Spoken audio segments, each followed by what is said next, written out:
ఉన్నవాడు అయిన యెహోవా దేవుడు ఈ లోకం అంతానికి కొన్ని గడియల ముందు ఏం జరిగిద్దో దేవుడు నాకు తెలియపరిచాడు.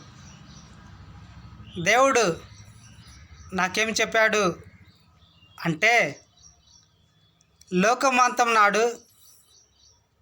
అంతానికి కొన్ని గడియల ముందు నా దూత ఆకాశంలోకి వచ్చి బూర ఊదుతుంది.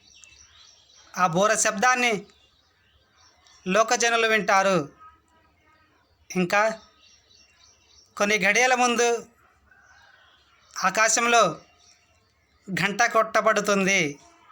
ఆ గంట శబ్దాన్ని కూడా లోక ప్రజలు వింటారు అని దేవుడు చెప్పాడు నాకు.